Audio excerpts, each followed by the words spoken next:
What's up, guys? Oh, hey, are we live? We're live on YouTube. Ooh, that's exciting. Actually, we're live on YouTube and Instagram. Wow.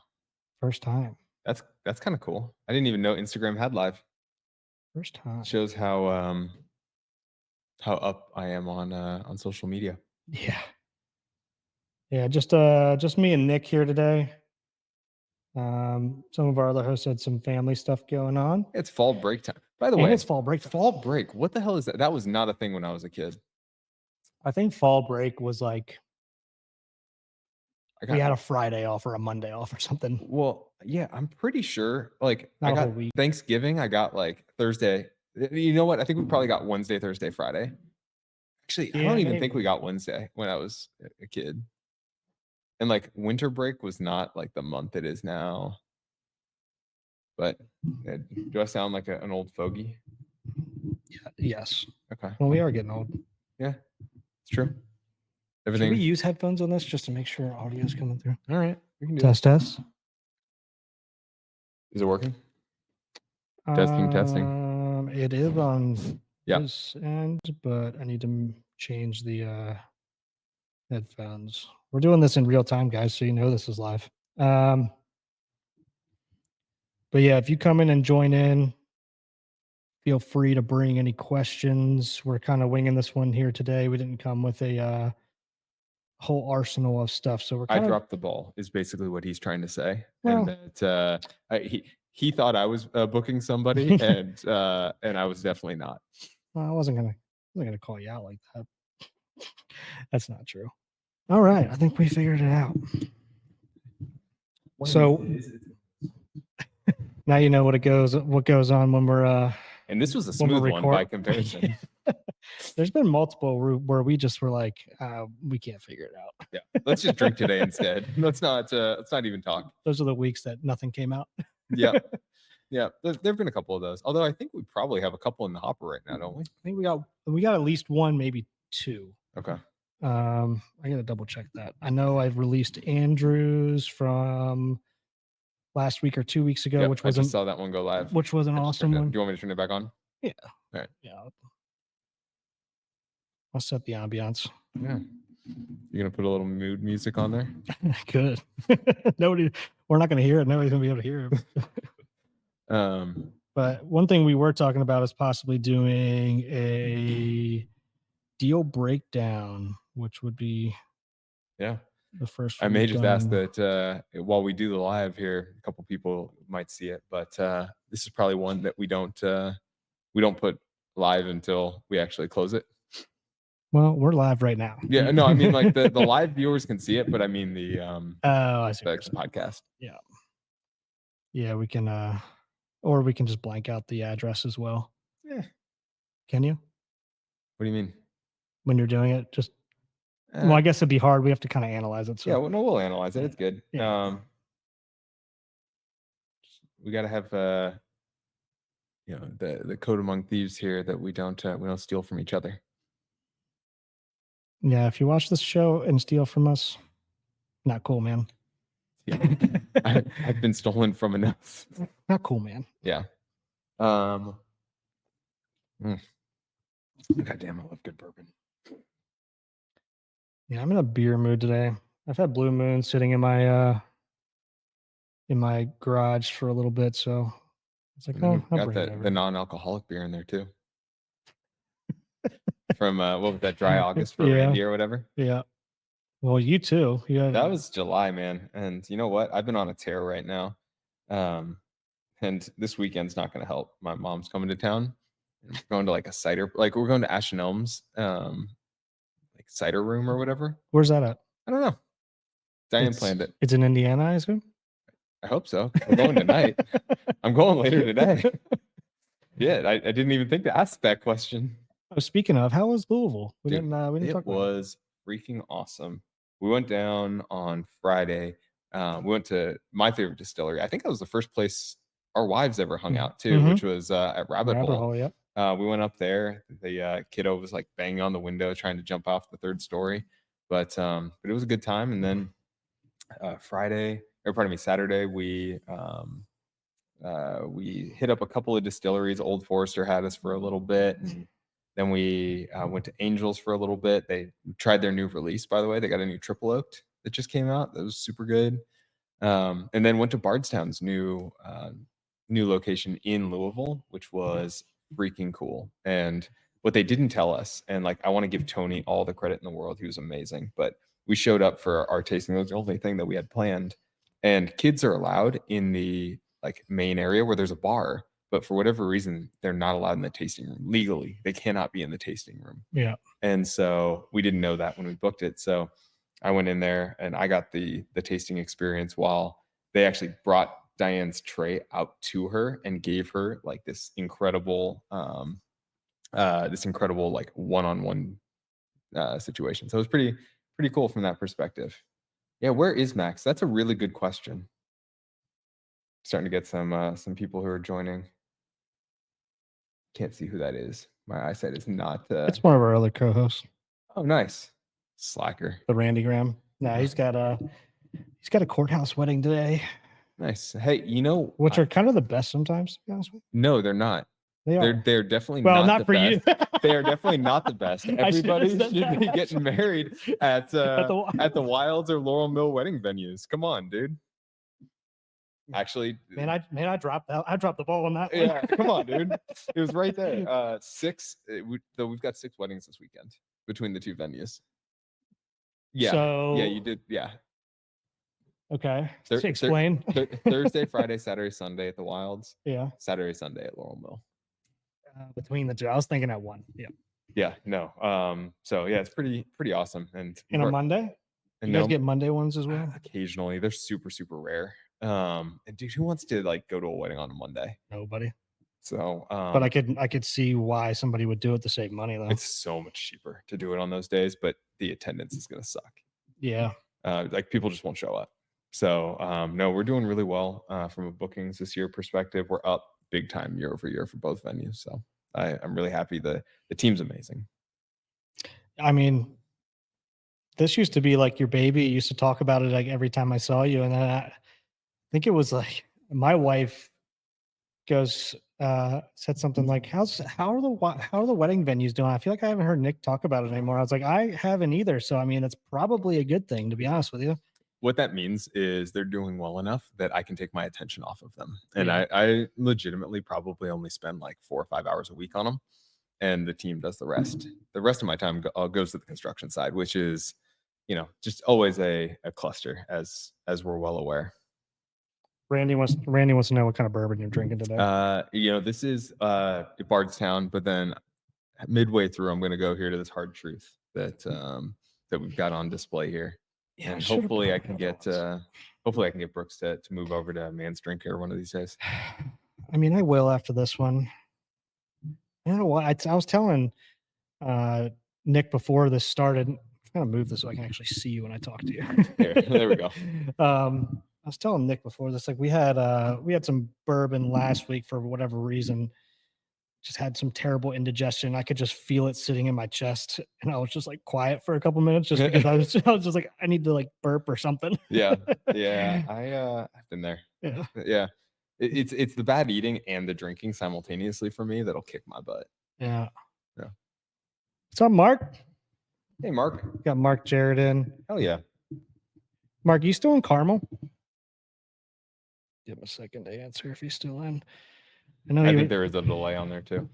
I know he was in Carmel for a while. I met Mark down at the we'll give him a shout out, Mainstay. They have their out of state symposium. Yeah, it's coming up. Yep. And one of the main sponsors, or the main sponsor. I don't know if they have any tiers, but we are a sponsor. And I you know what? I think they do have like a 1 tier up or something like that we're not a part of. But yeah, we're one of the sponsors. Yeah. I think a title company tends to always get that premier spot.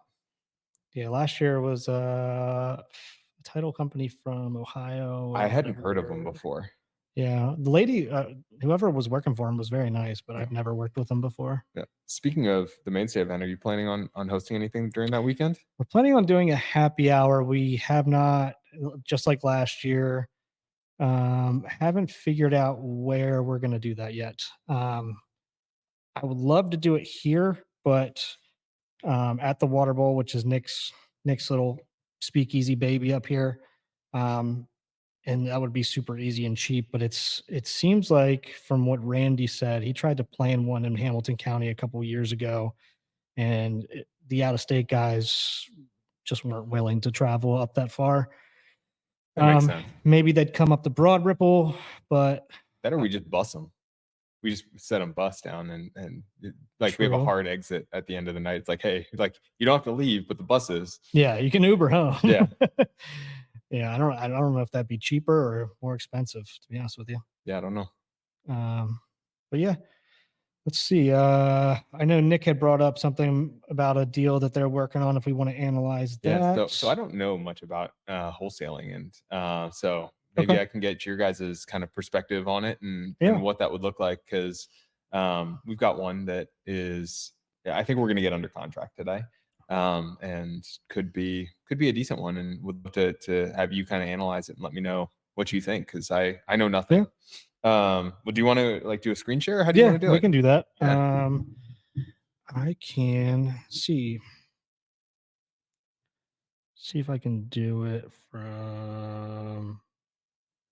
Where do you have it at? Is it in I like just have the an address. drive? I just have an address that. Okay. That, so it'd be pretty simple from that perspective. I didn't know if you already had like a calculator up on it or something. You know, I have my numbers on it, but so I'm curious to kind of see where you guys come in on it. Oh, okay. Yeah. See if I'm even in the right ballpark of how to analyze appropriately. We can do that. Waiting on a tow truck. Checking in for a few. What's up, Joe? Dude, that sucks. Joe's one of our sports podcast listeners from one of my other podcasts I do with my buddies. He's from Arkansas, and what are you, a Baltimore fan? Appreciate the support. He is. He's from Baltimore originally, but he lives in Arkansas now. Can't it's always let's do always dangerous to make jokes about where people live, like if they actually like it after having moved there. And Brooks, why don't you kind of add it as you have it? But would be a even better question for Jared, who was on last week. That said, there are a couple ways to look at it.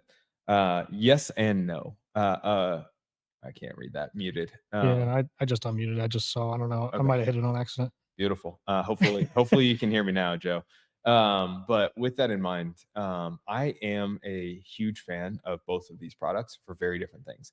A HELOC has the advantage of having a lot of flexibility where you can go in there and you can go get that loan for 7-8%, and you only pay for what you have outstanding on that loan. It's like a giant credit card where the collateral is your house instead of your credit. It's a really cool thing to have there. On the other hand, on a home improvement loan, you can generally get those for a lot cheaper. Where it might be 7-8% for a HELOC, you might be sitting closer to like a 5% today or something along those lines. That said, you are going to be paying it for that total outstanding balance that you get from the start. So pros and cons. If you know exactly what you're going to use that home improvement loan for, you can go and do that. But if you are unsure, if you might have a couple of different projects, I would say HELOC's probably your better bet. The other advantage there is you can always use that HELOC for other things moving forward as you pay it down over time. So kind of a mixed bag there. Yeah, and Joe, if that was kind of fast or you weren't really sure which way to go on that, why I would say watch last week's episode, the live episode with Jared Shore. He is actually a mortgage broker. Is a home improvement loan used as a secure or unsecured? Oh, it's usually in every situation I've seen, it's secured by a secondary lien on the house. Yeah. Yeah, they'll usually go up to like 90% or something like that, or whatever year, whatever year, whatever year, whatever year, whatever year, whatever year, whatever year, whatever year, whatever year, whatever year. Sorry. I know that mute. I didn't press mute again, but yeah, Joe, I appreciate you. I appreciate you coming out. Hopefully you heard some of that. I don't know when that actually muted again. Every time it seems to go, I go over onto this other screen to screen share.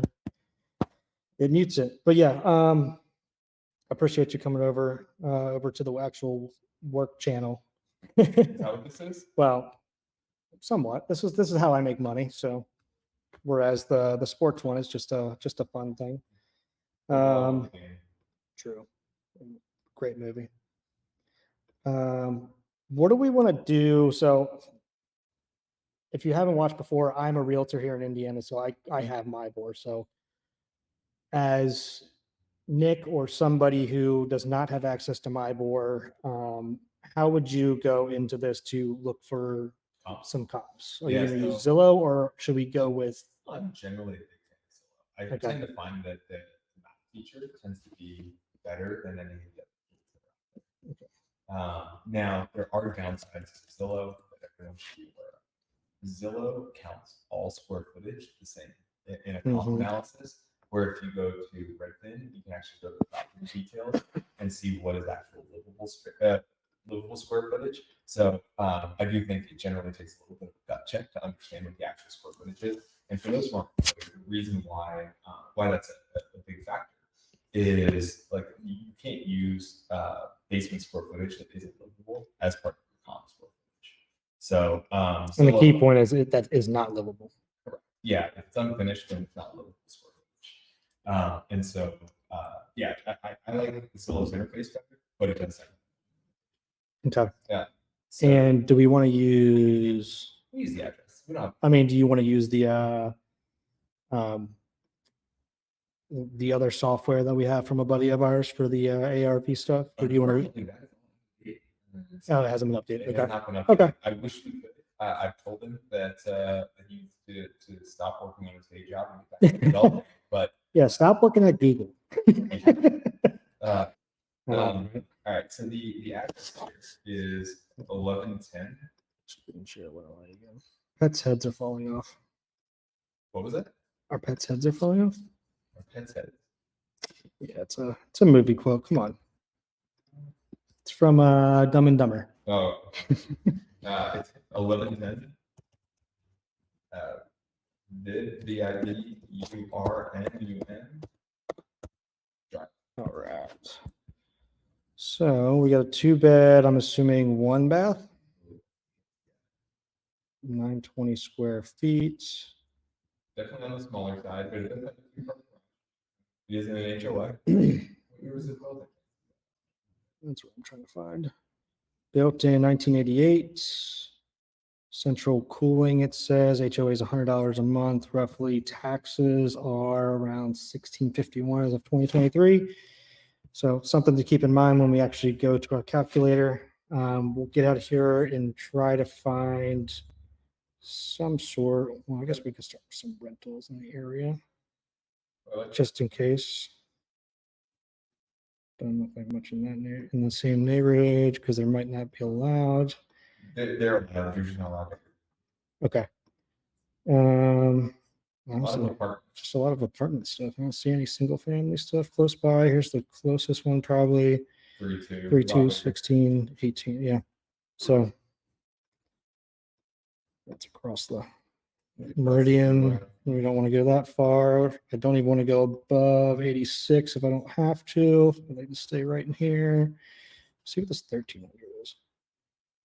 2-2. A little bit bigger. 2-2, not a single family.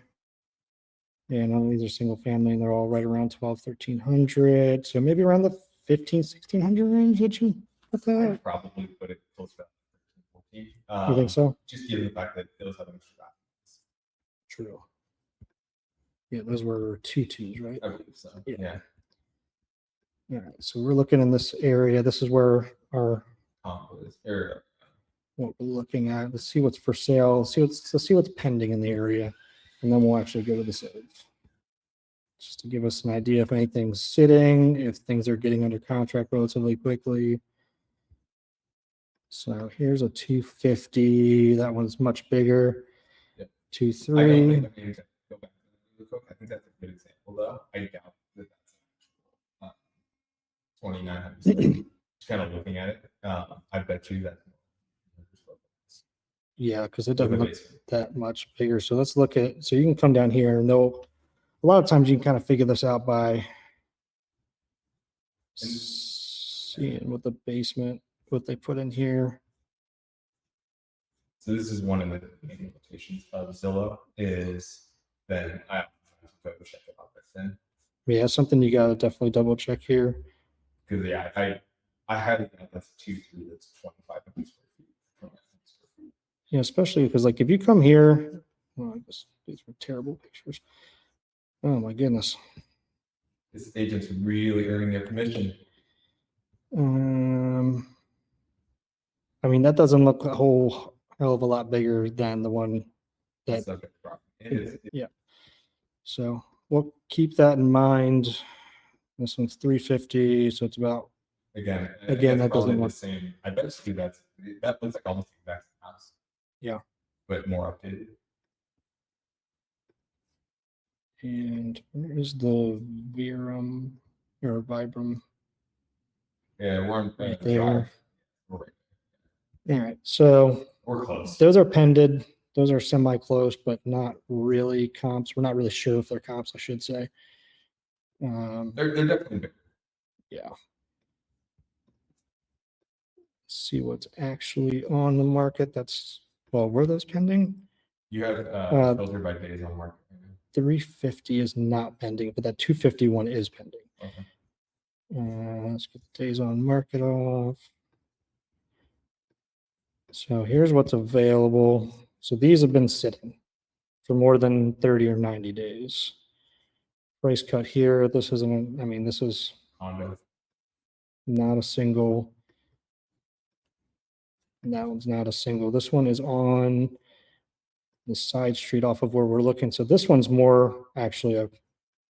Now I've got to look here to validate the we're directionally like This one's closer. This one's closer. If it's a 2-2, like when we looked at it at first, it said 2, and then we're not really sure what the bath. It didn't have a bath, so it could be 2, it could be 1, but this one's about 75 or maybe 100 or so more square feet.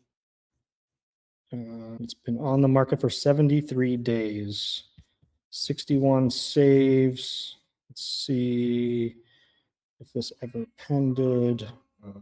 Price change. So they listed at 215. They brought it down to 213.5 in September. So it doesn't look like much traction on it, and they're at right around the 215 mark. And again, that's a 2-2. We're not really sure. We're checking to see if that's a 2 or a 1. Get it here real quick.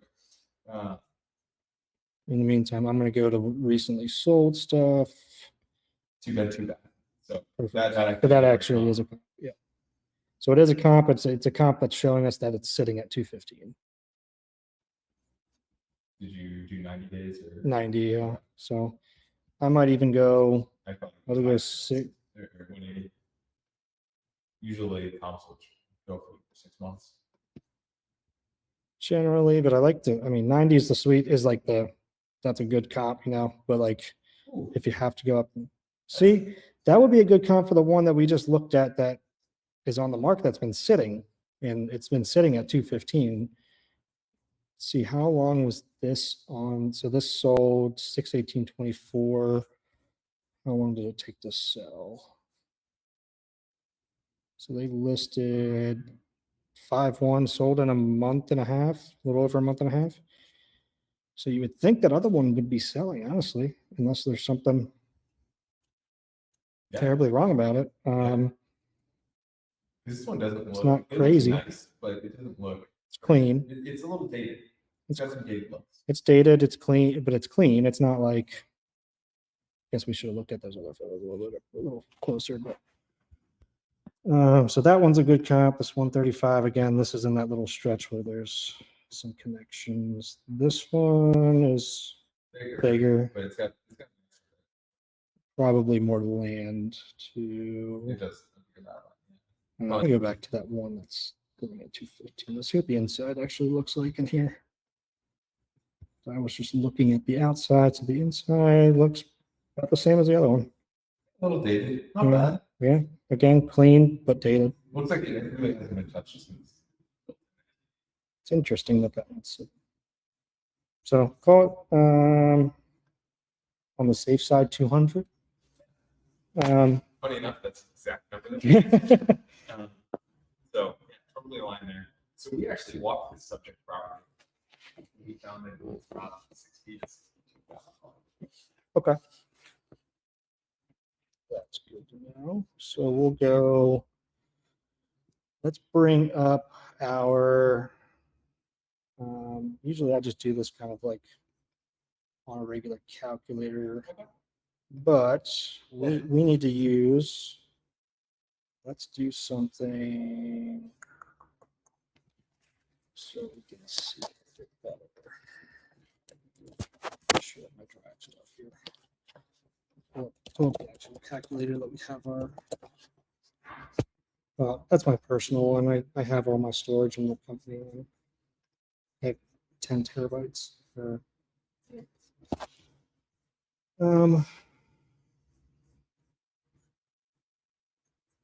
What we would do here is,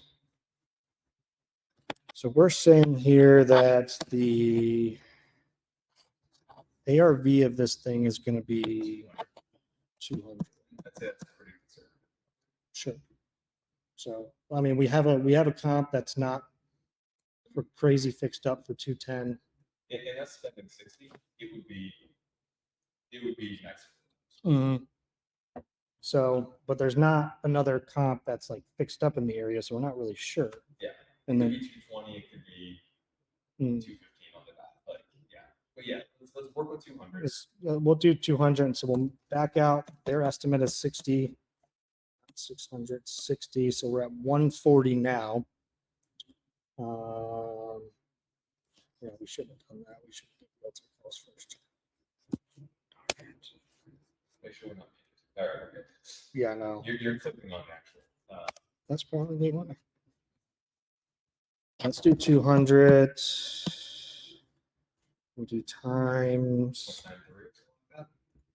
Yeah, 0.93. And the reason why we do 0.93 is that the standard for selling this thing is going to be 6%, 3 and 3, plus we take another, we'll take another percentage point out for closing costs.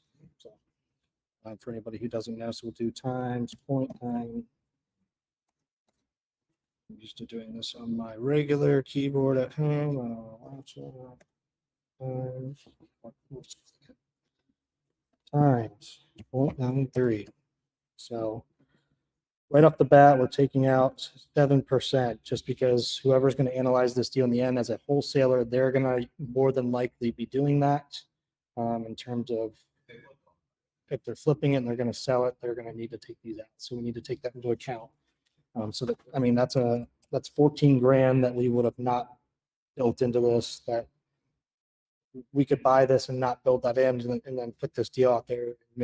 Everyone's like, this isn't a deal. There's, I mean, 14 grand at least if we do our construction numbers correctly. Nick owning a construction company is going to say, let's back out another 60 grand. So now we're at 126. So Nick's break even number, if he were to buy this, would be 126. Obviously, there's profit in there for us to want to do that. Yeah, a lot of times when you do this, you'll know what guys want to make profit wise, so you can kind of play with the numbers a little bit. But I mean, just to be safe here, we'll just do a 0.75 or like a 25% return for a good return. So we'll do another times 0.7. 25%. So it'll be your 25% of that's going to be your return above Of what? of 126. Okay. Gotcha, yeah. Yeah, that which is your break even. Yeah. So- Yeah, I think you made 25%. They're going to be thrilled. Yeah. Like anybody who turns that deal down is not trying to invest. Yeah. So I mean, usually, so when we do like the analysis on this stuff, it should work for not only your investors, it should work for you. Because if nobody's interested in it, like Randy and I, it should be something that will work for us that we can at least wholesale and make some money on. That's pending if we do our analysis correct. So we'll just do another 0.75. So now you're at 94.5. 94.5 is the investor that you sell this to is going to make 25% So they're on this deal. going to make like $30,000. Yeah. So it should be, you should be close. Yeah. And then basically what you do from here is, as Randy and I, if you want to, how much do you want to make on this deal?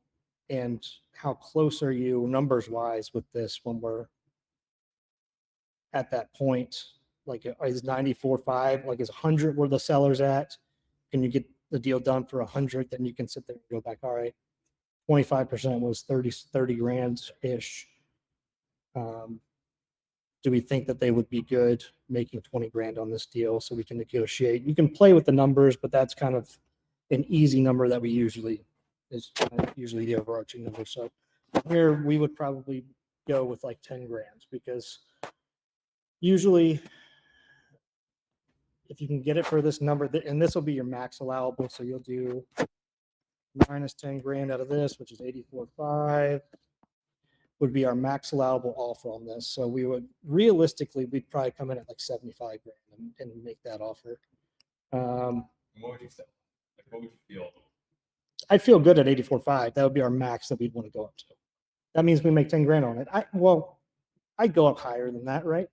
Especially if I got like Nick here, and Nick's like, we're pretty set on like 60 grand is our number. This is what we want to make on the deal. So, I mean, if I know where his number is going to be 94.5. If he wants to make 30 grand on this deal, if I can get it up to 90, we make 4,500 bucks, right? Yeah. But I mean, ideal situation, making 10 grand on the deal would be 84. Yeah. So we'd start at 75. There's going to be a negotiation. Realistically, there's probably going to be a negotiation between me and you. And that's going to be pending them walking the deal and finding something else as well. Yeah. So you kind of got to remember that too. So that's kind of where I would start. I would say a lot of times we're going above this number, but this is our hard, fast, like quick analysis before we go hard into it. Let's take a moment, because I think a lot of people see this might be like, Jesus, Brooks, you're making 10 grand on this deal and you didn't even like buy it. Like all you did is make a couple of phone calls so you can call everybody to buy Yeah. a house from you. I think that there are a lot of things that people don't necessarily see. Yeah. That I didn't have until we started doing the occasional, and it's marketing.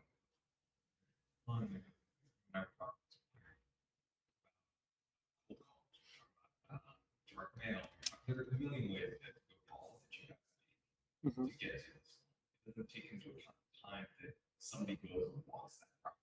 Each one of those 100, or maybe it's only 20 that they end up walking. The 19 would never make sense. So they get it. While there is very little variable cost to you once you have this contract, getting to that point is yeah. So, and Nick makes a good point. Like the 10 grand is all well and good, right? And that would be a great number for us to settle at and to make money. But like what Nick said, that like we can send Steve, like if Steve Lehman on this podcast, he goes and walks majority of our properties, and as a consultant, he charges us per property to go out. So if I send him out to 15 properties, 20 properties, and we get 1 or 2 deals done, I still got to pay for those 20 properties. So that gets thrown into there. We also have the marketing that we pay per month as well to get the lead. We also have an acquisitions manager on staff, or a lead manager on staff, that we pay a salary to. And then after all of that, that's then what we're going to make on the deal that goes to the company. And again, like if there's partners in this, if it's just you, if there's partners, if you have 5 people that own the company, and then that gets split up between the 2, 3, 5, 1, whatever. So yeah, like inherently it looks like a lot of money, but that's just what it is. Like you got, it's either you pay the money and make the effort to go find the leads and get the deals and the time to do it, or you go to one of the wholesalers that do it for you, which is fine. I was always on Nick's side. We're like, I don't want to be a wholesaler, right? Like I would rather just analyze these deals that come through, and if it's a good deal, it's a good deal. I don't want to waste my time doing all the other stuff. And then I was like, well, let me send some marketing out and see if I can just get some leads in for myself. And that grew into a bunch of leads coming in. It's like, man, a few of these make good sense and I can't take them all down at one time, or a few of these make sense for me. And I'll send a couple to Nick, like, hey, I'm not pursuing these. Let me know if any of these make sense. Or I'll send them to Simple Quarters or something like that, another wholesale company here, and be like, hey, I don't have any buyers for this. If you do, let me know a number that works for you. And if we have that property at, call it the 84.5, and they needed it at 90, beautiful, and we'll just split the profit. Or whatever, if they need it at 100, even better. Or if they need it at 80, then I can go back and try to negotiate it down to like 75 or something like that. So Randy just texted said that he can only hear me through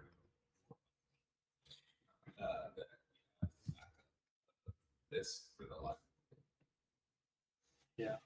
So this switched. Did it switch again? Like the audio is completely not Oh, it's not picking up. in my laptop. I can't even switch to it as a. I wonder if that happened when we get. Randy gives feedback, so we'll take his feedback. I don't know why that didn't go over. Yeah, chat. All right, Randy, I hope you can hear me again. That's weird. So yeah, I mean, with that in mind, I think that's the kind of breakdown of where variable costs come from there, specifically with the wholesale type situation, and the fact that gross profit is absolutely not the same as net profit. I think that's something that's really important that a lot of people don't really understand. And he confirmed it's fixed, but he did say he had some comments in the Instagram. So why don't we take a look just to see if he thinks we suck at this game? Where is the Instagram? There it is. I can hear audio. 16 sold, 8 best comps. So we had the same comps sold, but a little larger 2-bedroom. You can make money locking it up anywhere between 80 and 110 is what Randy's saying. 85 max to wholesale, 110 max to wholesale. So Okay. so our numbers were pretty much the same on the wholesale side, but the wholesale, which if you don't know what that means Nick's going to buy this thing, and possibly if it's junked, he might clean it out. He might even paint it, right? But he can probably afford to go up to 110, to pay 110 for this thing and still make some money on it. Because realistically, what he's going to do is very little, probably spend no more than 10 grand on this thing. 10 grand would be the max. Nothing more than likely, unless it's literally junked out. Let's just turn this off since I got texts coming through. And so, I mean, and Randy and I do this as well. Like we'll sit there and buy something, and again, pay $1,000 to either junk it out and at least get the junk out of there and make it semi-presentable, or throw a coat of paint on it or clean it or something like that. And you could throw it on the market, and this is a pretty nice little discounted property for a first-time home buyer or another investor to come in and be like, oh, this would make a decent little rental possibly. Yeah, and so I have mixed feelings on that. I do think as an investor, we have the opportunity. Grab yourself a glass. I can talk for a little while. I do think that there is an unfair advantage in a lot of situations of going out there and actually doing the rehab yourself when it's a particularly ugly property. And the reason I say that is most first-time home buyers can't afford to do a rehab themselves. They don't have the cash. They're spending all their money on the down payment, and they're getting a loan on the rest. And so, generally speaking, I think that there is an unfair advantage in going out there doing the rehab, because while it might cost you $60,000, many of the people who buy it won't have the ability to put that $60,000 into the property and refinance it. So you'll get $90,000 back in most situations. With that said, if it's a relatively clean property that doesn't need much, that's where a wholesale tends to make the most sense. But Brooks, I'm open to feedback on that one, given that I'm kind of new to this space. No, so you are correct. So if we're throwing something out there that needs that much work, then it's probably not a good wholesale. It's got to be a pretty clean property ready to go. Maybe not ready to go, maybe some minor stuff But it's not something where you should be putting something like that on the market that's going to need that and is going to need on your end if you were to do it, rather than even a retail person is going to need 50 grand, because like you said, that's not It's not. it's People not don't going to have it. sell. It's not going to sell. One, and then the other side of things is, even if it gets under contract, somebody's going to come and inspection contingency the hell out of you if any of it's infrastructure and Mhm. not just visual stuff. Yeah. I agree. Like I've had so many deals go bad just because of like people freaking out in those situations. Yep. And Randy also brought another good point up. You also have the option to sell or finance it and make it more of a you take it down kind of deal, and then sell or finance it. Interesting. Can you actually, like, I think I understand what you mean by that, but I don't think that that's a common strategy. No, it's so it's something that we haven't done. Randy and I haven't done as a partner as partners yet, and it's something that we have wanted to dive into. At some point, he has done it when he was still at Simple. They do a lot of this where they'll take it down, and they have the opportunity to either fix it up, or they know it's ready to put on the market and do some seller financing. Yep. But a lot of times when you do that, you need to make sure that you have it. Not very many banks that I know of, if any, will let you do this in terms of like seller finance it with a loan on it from the bank. But if you have hard money on this thing, or really private money on this thing, I should say, and you say you got private money for 8 or 9%, a lot of seller financing deals are going to come at like 11 to 15% or something like that over a short amount of time, and you usually get a little bit of a chunk in terms of the deposit or down payment. They're okay with it, but you just got to make sure that whoever your private money is okay with having their money out for more than a year or a couple years or something like that. They have to realize they have to be ready to reinvest, or you need to have other liquid private money to move into it. Or you need to have the cash yourself to act as essentially Correct. the buyer's, the next person's down payment. You got to be ready. Yeah. Gotcha. Which is probably as high as what? Like basically your entire purchase price of the house in most of these situations. In terms of, so like for instance, let's say that I decided to seller finance this thing. Let's say I went and put it on the market. I seller financed it $150,000, and I picked it up for $100,000. Again, I'm just kind of making up round numbers here. I could expect some level of down payment from the buyer. Let's say $30,000. Would that be a fair number for the most part? I think so. Yeah. All right, so let's say $30,000. So I would need $100,000 liquid to buy the house. I would then get $30,000, so I'd be out $70,000. Yep. And then I would have a subsequent loan for the remaining. It wouldn't be $80,000 for the remaining $50,000 that's outstanding. Is that generally right to the buyer?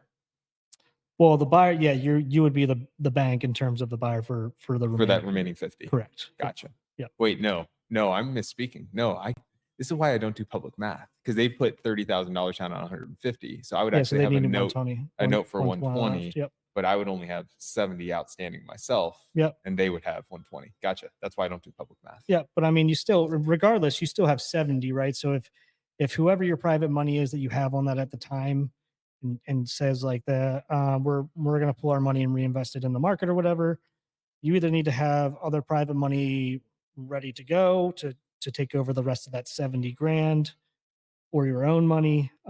It's always going to be 70 grand, and your loan with the buyer stays the same.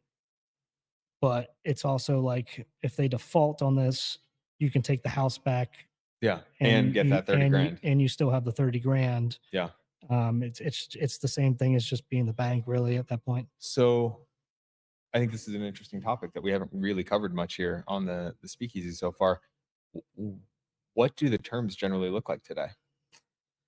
I know others in the market are doing anywhere from 5 to 10 years, relatively short, I believe. The last time I was seeing some notes that were put out there that were available, those look like the terms that were on them. Those look like the terms that were on them. to start it. So they're relatively short. They're not going to be a full like 15, 20, 25, 30 years. They're usually anywhere. I mean, they can be, I've seen a couple of them be as low as 3 years, but I mean, a lot of these you need to go 5 or 10 to make the amortization, the payment work, right? to make the payment work, or they need to have a pretty good chunk of money, which some people do. Some people have a good chunk of money and just don't either have the credit score or aren't able to get a loan for whatever other reasons that you can probably think of. Mhm. So that makes a lot of sense. And Randy, you just brought up a really interesting point as well, that generally speaking, what you do, you go write that note for $120,000, but then you go sell it for anywhere from 90 to 95 cents on the dollar. So, you go sell it for, again, I'm not going to do public math, but let's call it $110,000.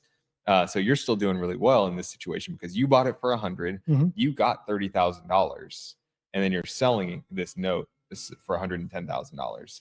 So your all in is, you're at $70,000 all in, and then you're getting that paycheck for 110. So you've got that $40,000 of profit, and you don't actually have to carry that note to maturity. So that seems like a really good potential option. Yeah. In entry level type of homes like that, I'd say. Yeah, for sure. And it's like I said, it's something that Randy and I have continued to talk about, and something we're interested in doing. And is like, we both know how it works, and he's done one real time, so he understands like little nuances that go into it. So one of these days we're going to do it, and I'm hoping we can do it pretty soon and actually have like let's kind of talk through it as we're going through it in real time, kind of like how what we're doing with Nick right now. He's got one that he's probably gonna hopefully scoop up, and this could be something for that too. Honestly, not bad. Yeah. And I think we both know a couple of lenders out there who might actually be interested in carrying that note. Yeah. You just got to make sure they're okay with you doing seller financing on your end. Yeah. Well, no, I mean, even carrying the note afterward and essentially selling that note to the private lender in the long term. Yep. That's true. Yeah. So no, I think that's really, really interesting. Yeah. It's kind of a win-win, because I remember when some people would put out like a list of notes for sale, and it's kind of a win-win for everybody, because they're like, well, here's what's left on it. I'm selling it for 90 to 95 cents, like Randy said, on the dollar. And it's like everybody wins. Like, you're getting this thing at a discount while still there's equity, getting a nice interest rate on it. And there's equity to protect you. Exactly. Yeah. So no, it makes a ton of sense. So yeah, you're essentially buying a secured asset in those situations. Like it's as close to a guaranteed return as you're going to get. Yeah, exactly. And again, you sit there and say like, okay, but what happens when they default on the loan? I mean, what happens when your tenant stops paying? It's kind of going to be, it's not the same thing, but it's kind of like the same thought process, right? Like it's an eviction, or you're going into foreclosure. You're going to get the home back. You still have the equity in the home.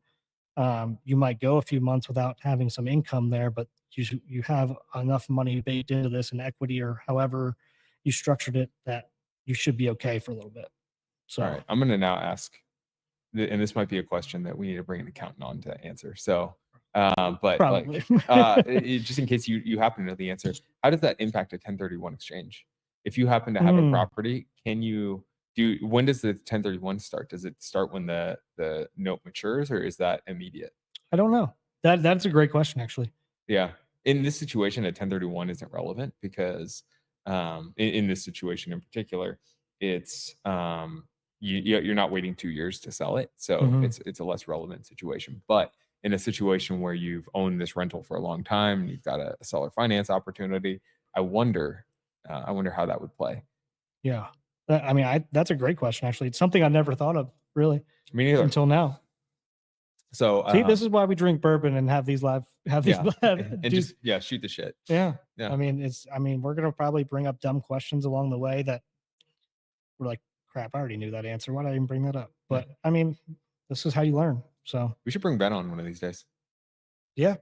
He would totally do it. Let's do it. Yeah. Also, he's planning a trip out here one of these days too. So maybe we do it in person. But that would be awesome. Yeah. Yeah. Randy's dipping out. He said the ones he was doing were typically around 10 to 20 years. So that's good to know. 20 years obviously going to make that more affordable. If you're closer to 10, you're just going to need more cash down to make the payment on that a little bit more affordable. Yeah.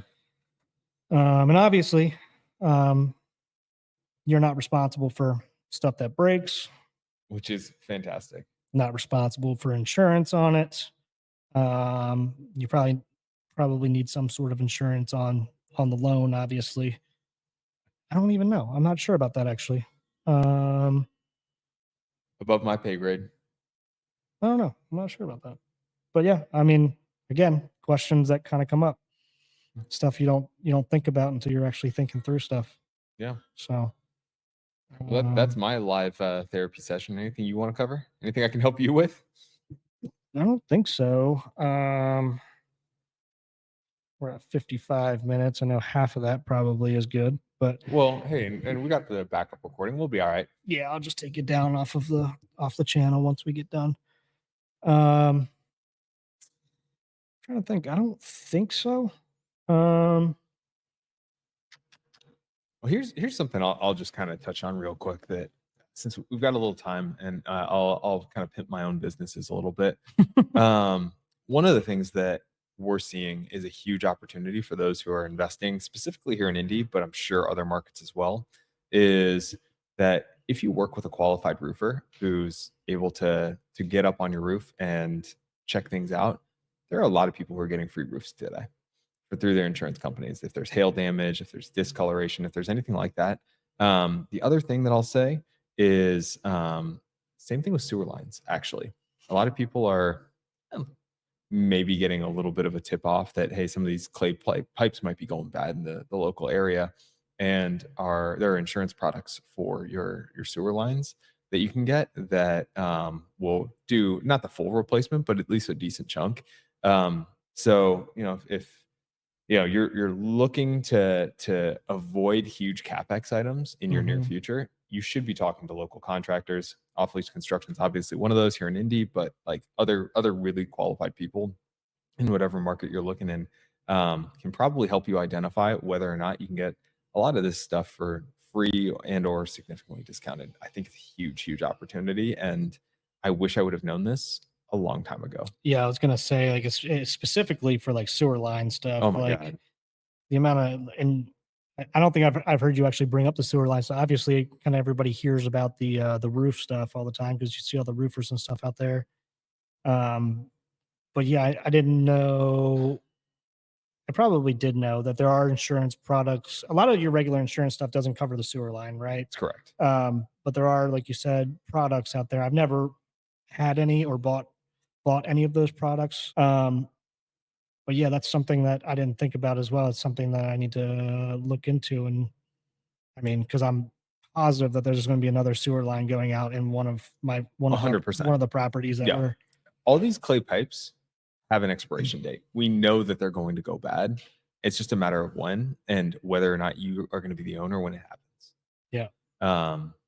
I huge advocate of trying to de-risk yourself in a lot of those big capex items, because a clay pipe, like for those who haven't dealt with a sewer line, that can be, you could replace a small section for $6,000-$7,000, or if you have to do a major replacement, that could be as high as $15,000 to $30,000 depending on how long the run is, and it's absolutely silly from that perspective. So it's something to be cognizant of. Roofs, obviously, everyone knows are expensive. They're going to be, for a small house, let's say $8,000 on the low end, to a large house. Like, hell, man, your house, my house would probably be in the 20s. Yeah, we had ours done probably about 4 years ago or so, 5 years ago. I didn't realize your house was old enough to need a new roof. And it was hail damage. Okay, yeah. So, but yeah, it was in the low 20s, I believe. Yeah. So, and I don't think that was exorbitant. So if you can de-risk it and get insurance to cover a lot of that stuff, work with local professionals, I think you can do really well. Yeah, and a lot of, if you get the right people, like I'm sure you guys are now have been versed on how to get the insurance companies to actually pay that. It is a nightmare trying to fight insurance companies on this stuff sometimes, and to partner with somebody who can do it, and to have like a construction company like Nick's that has found the ins and outs of how to go about that. It'll make your life so much less stressful too. Yeah. Don't try and fight it alone. Like don't go into a fight where this is the one time you're going to be doing this all by yourself. Mhm. Go with somebody who this is what they do every single day. Yeah. I would 100% agree. That was saved a lot of stress when we had ours done because we had to fight that tooth and nail for, I don't know, at least a couple months to get them to finally agree to pay for the whole thing. Oh, and they did pay for the whole thing? They did, but I mean, you got to really, Yeah. you got to stay on it. That, Yeah. like, don't take no for an answer. What Like, was you your just, dollar per hour on that one? I mean, too high.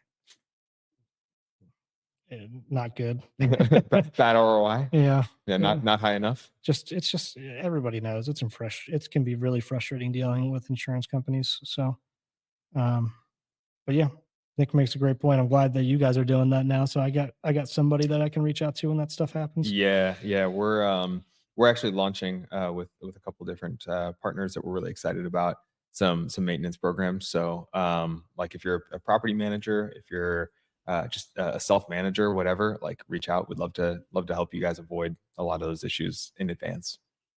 Yeah.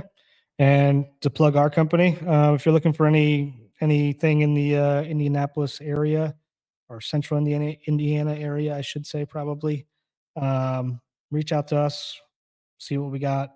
A lot of our deals make sense for some people, maybe not for others. So, but it's worth just to see what we got coming through. So everybody has a different investing strategy. So Yeah. something that works for Nick may not work for you, and vice versa. So we're always looking for other buyers, and always looking for other partners to fund deals too on the wholesale side. So seeing some stuff you were talking about with private money out there, I think. Yeah. I mean, it's always good to it's always nice to start lining up some of that stuff. I know there's been, I realistically, it would behoove us to wholesale every deal if we could, but it's just not feasible, especially with the amount of money you have to put into some of the projects, and it's that return is just not worth the time invested in it.